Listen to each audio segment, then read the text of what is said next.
ከሁለት ዓመት በኋላም ፈርዖን ሕልምን አየ፣ እነሆም በወንዙ ዳር ቆሞ ነበር። እነሆም መልካቸው ያማረ ሥጋቸውም የወፈረ 7 ላሞች ከወንዙ ወጡ፣ በውኃውም ዳር በመስኩ ይሰማሩ ነበር።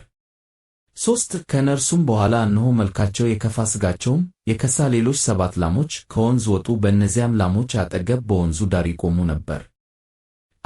መልካቸው የከፋ ሥጋቸውም የከሳ እነዚያም ላሞች መልካቸው ያማረውን ሥጋቸው የወፈረውን 7ቱን ላሞች ዋጡአቸው። ፈርዖንም ነቃ። ደግሞም ተኛ፣ ሁለተኛም ሕልምን አየ፣ እነሆም በአንድ አገዳ ላይ የነበሩ ያማሩና መልካም የሆኑ 7 እሸቶች ወጡ። እነሆም ከእነርሱ በኋላ የሰለቱና በምሥራቅ ነፋስ የተመቱ 7 እሸቶች ወጡ። የሰለቱትም እሸቶች 7ቱን ያማሩና የዳበሩ እሸቶች ዋጡአቸው። ፈርዖንም ነቃ፣ እነሆም ሕልም ነበረ። በነጋም ጊዜ ነፍሱ ታወከችበት። ወደ ሕልም ተርጓሚዎች ሁሉ ወደ ግብፅ ጠቢባንም ሁሉ ልኮ ወደ እርሱ ጠራቸው። ፈርዖንም ሕልሙን ነገራቸው፣ ነገር ግን ከእነርሱ ለፈርዖን የሚተረም አልተገኘም።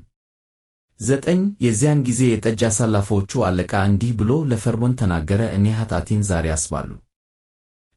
ፈርዖን በባሪያዎቹ ላይ ተቆጣ፣ እኔንም የእንጀራ አበዛዎቹንም አለቃ በግዞት ስፍራ በዘበኞች አለቃ ቤት አኖረን። እኛም በአንዲት ሌሊት ሕልምን አለምን፣ እኔና እርሱ እያንዳንዳችን እንደ ሕልማችን ትርጓሜ አለምን። በዚያም የዘበኞቹ አለቃ ባሪያ የሆነ አንድ ዕብራዊ ልማሳ ከእኛ ጋር ነበረ። ለእርሱም ነገርነው፣ ሕልማችንንም ተረመልን፣ ለእያንዳንዱም እንደ ሕልሙ ተረመልን። እንዲህም ሆነ፣ እንደ ተረመልን እንደዚያው ሆነ። እኔ ወደ ሹመቴ ተመለሱ፣ እርሱም ተሰቀለ። ፈርዖንም ልኮ ዮሴፍን አስጠራ፣ ከግዞት ቤትም አስቸሉት። እርሱም ተላጨ፣ ልብሱንም ለወጠ፣ ወደ ፈርዖንም ገባ። ፈርዖንም ዮሴፍን አለው፣ ሕልምን አየሁ፣ የሚተረመውም አልተገኘም። ሕልምን እንደሰማህ እንደተረምህም ስለ አንተ ሰማሁ። ዮሴፍም ለፈርዖን እንዲህ ብሎ መለሰ፣ ይህ በእኔ አይደለም፣ እግዚአብሔር ግን ለፈርዖን በደህንነት ይመልስለታል። ፈርዖንም ለዮሴፍ እንዲህ አለው፣ እነሆ በሕልሜ በወንዝ ዳር ቆሜ ነበር። እነሆም ሥጋቸው የወፈረ መልካቸውም ያማረ 7 ላሞች ወጡ፣ በመስኩም ይሰማሩ ነበር። ከእነርሱም በኋላ እነሆ የደከሙ መልካቸውም እጅግ የከፋ ሥጋቸውም የከሳ ሌሎች 7 ላሞች ወጡ፣ በግብፅም ምድር ሁሉ እንደ እነርሱ መልከ ክፉ ከቶ አላየሁም። የከሱትና መልከ ክፉዎቹ ላሞች የመጀመሪያዎቹን ወፍራሞቹን 7 ላሞች ዋጡአቸው። በሆዳቸውም ተዋጡ፣ በሆዳቸውም እንደ ተዋጡ አልታወቀም። መልካቸውም በመጀመሪያ እንደነበረው የከፋ ነበረ። ነቃሁም። በሕልሜም እነሆ የዳበሩና መልካም የሆኑ 7 እሸቶች በአንድ አገዳ ሲወጡ አየሁ። ከእነርሱም በኋላ እነሆ የደረቁና የሰለቱ በምሥራቅ ነፋስ የተመቱ 7 እሸቶች ወጡ። የሰለቱት እሸቶች ያማሩትን 7ቱን እሸቶች ዋጡአቸው። ለሕልም ተርጓሚዎችም ሕልሜን ነገርሁ፣ የሚተረምልኝም አጣሁ። ዮሴፍም ፈርዖንን አለው፣ የፈርዖን ሕልሙ አንድ ነው፣ እግዚአብሔር ሊያደርገው ያለውን ለፈርዖን ነግሮታል። 7ቱ መልካካሞች ላሞች 7 ዓመታት ናቸው፣ 7ቱም መልካካሞች እሸቶች 7 ዓመታት ናቸው፣ ሕልሙ አንድ ነው። ከእነርሱም በኋላ የወጡት የከሱትና መልከ ክፋዎቹ 7 ላሞች 7 ዓመታት ናቸው፣ የሰለቱትና የምሥራቅ ነፋስ የመታቸው 7ቱም እሸቶች እነርሱ ራብ የሚሆኑባቸው 7 ዓመታት ናቸው። ለፈርዖን የነገርሁት ነገር ይህ ነው፣ እግዚአብሔር ሊያደርገው ያለውን ለፈርዖን አሳየው። እነሆ በግብፅ ምድር ሁሉ እጅግ ጥጋብ የሚሆንባቸው 7 ዓመታት ይመጣሉ። ደግሞ ከዚህ በኋላ የ7 ዓመት ራብ ይመጣል። በግብፅ አገር የነበረውም ጥጋብ ሁሉ ይረሳል፣ ራብም ምድርን በጣም ያጠፋል። በኋላ ከሚሆነው ከዚያ ራብ የተነሳም በምድር የሆነው ጥጋብ አይታወቅም፣ እጅግ ጽኑ ይሆናልና። ሕልሙም ለፈርዖን ደጋግሞ መታየቱ ነገሩ ከእግዚአብሔር ዘንድ የተረጠ ስለሆነ ነው፣ እግዚአብሔርም ፈጥኖ ያደርገዋል። አሁንም ፈርዖን ብልህና አዋቂ ሰውን ይፈልግ፣ በግብፅ ምድር ላይም ይሹመው። ፈርዖን በምድር ላይ ሹማምትን ይሹም፣ በ7ቱም የጥጋብ ዓመታት ከሚገኘው ፍሬ በግብፅ ምድር ሁሉ ከ5 እጅ አንደኛውን ይውሰድ። የሚመጡትን የመልካሞቹን ዓመታት እህላቸውን ያከማቹ፣ ስንዴውንም ከፈርዖን እጅ በታች ያኑሩ፣ እህሎችም በከተሞች ይጠበቁ።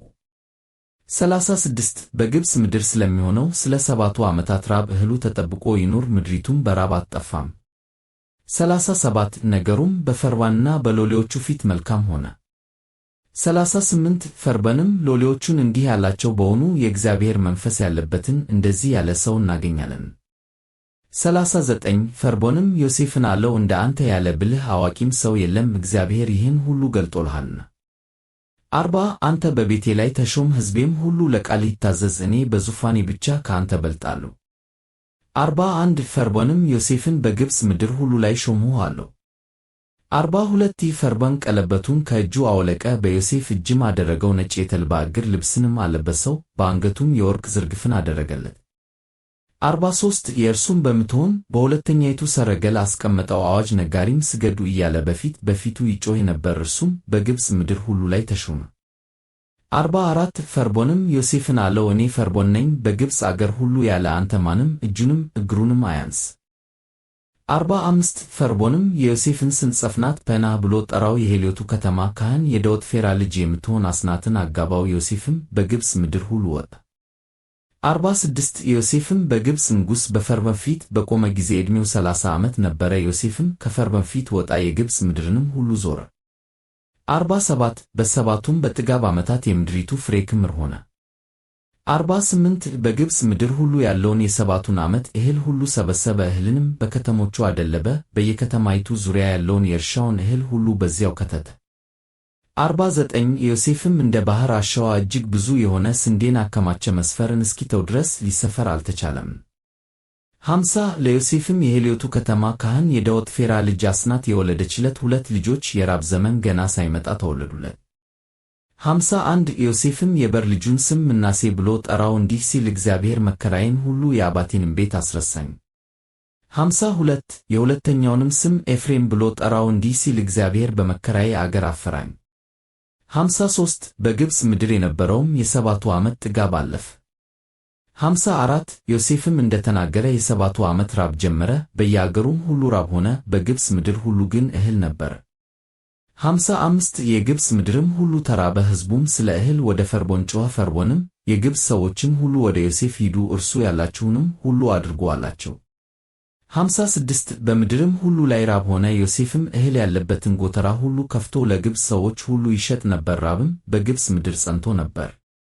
57 አገሮችም ሁሉ እህል ይገዙ ዘንድ ወደ ግብፅ ወደ ዮሴፍ መጡ፣ በምድር ሁሉ ራብ እጅግ ጸንቶ ነበርን።